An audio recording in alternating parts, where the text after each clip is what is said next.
ICSE and ISC के बहुत सारे स्टूडेंट जो 2025 में बोर्ड एग्जामिनेशन देना चाहते हैं पूछ रहे हैं कि सर क्वेश्चंस कैसे होंगे, नेचर सीआईएससी ने बदल दिया, सीबीएसई के पैटर्न पर चल दिया या फिर वगैरह वगैरह वगैरह, तो क्या होना है सीआईएससी को लेकर। देखिए यहां पर कोई जादू या मिरेकल नहीं है। सीआईएससी 2024 के बोर्ड एग्जामिनेशन के साथ जो एग्जामिनेशन के रिजल्ट निकाल दिए, 3 क्लियर मैसेज दिए। टॉपरों ने भी इन 3 क्लियर मैसेज को इंडोर्स किया है। पहला कि आप लास्ट 5 ईयर के क्वेश्चंस पेपर को अच्छी तरह से बना लो।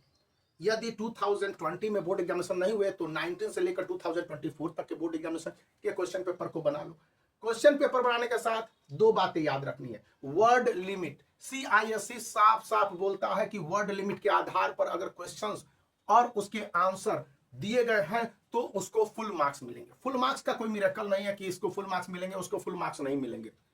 थर्ड पॉइंट यह बताई गई जो सबसे ज्यादा इंपॉर्टेंट है कि स्टूडेंट के मार्क्स देने और काटने के पीछे कोई मिरेकल नहीं हुआ।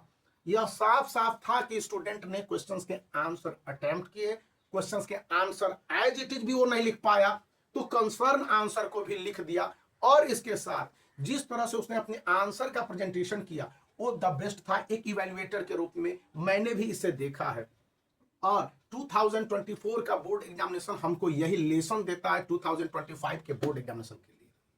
हम लोग क्या कर सकते हैं, हम लोग का मतलब हम टीचर आप स्टूडेंट की कितनी मदद कर सकते हैं और कैसे कर सकते हैं 2025 के बोर्ड एग्जामिनेशन के प्रिपरेशन को लेकर।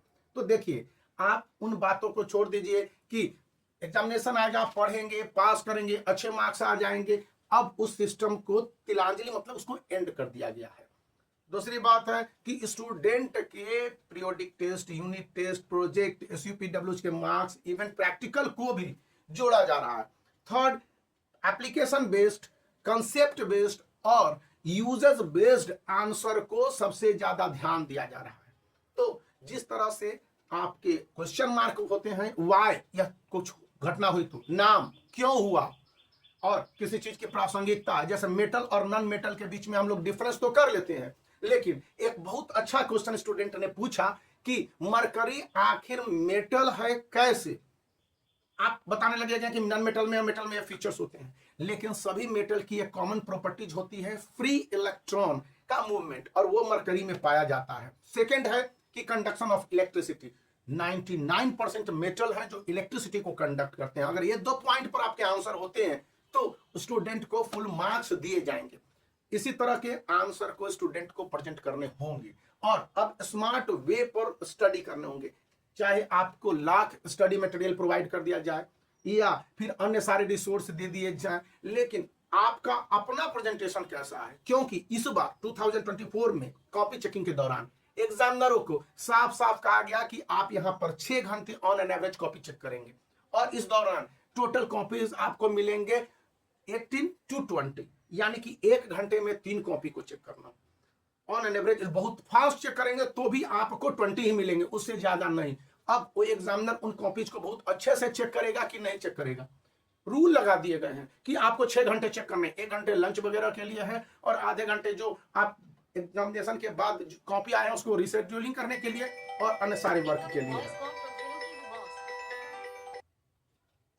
तब तो ये बात हो गई कि स्टूडेंट को कंसेप्ट क्लियर कर लेना होंगे, और कंसेप्ट क्लियर कर लेने के साथ ही आपको अपने मंथली और ट्राई मंथली प्रिपरेशन करने होंगे, जिस तरह से 10th और 12th के स्टूडेंट के लिए सजेशन है, क्योंकि उसी के आधार पर उनके परफॉर्मेंस को इनहेंस और इंक्रीज किया जा सकता है। अब प्री बोर्ड से बोर्ड एग्जामिनेशन में मार्क्स के इंक्रीजमेंट देखने की संभावना नगण्य, नियरली 0 है। इसलिए भी आप अपने स्टडी मटेरियल और रिसोर्स जिन बुक या जिन किताब के आधार पर पढ़ते हैं सबसे ज्यादा ध्यान दीजिए। मैं तो आपको कहूंगा कि 10 ईयर्स के लिए ओसवाल गुरुकुल पब्लिकेशंस का जो बुक है काफी रिलायबल है और पिछले 10 सालों से उपयोगी रहा है। आप इसका चुनाव कर सकते हैं, जिसका लिंक इस वीडियो के डिस्क्रिप्शन में है। तो बने रहिए, इस वीडियो को लाइक कीजिए, चैनल को शेयर कीजिए और एक बार इस बुक को कभी बुक स्टॉल पर जाकर जरूर देखिए।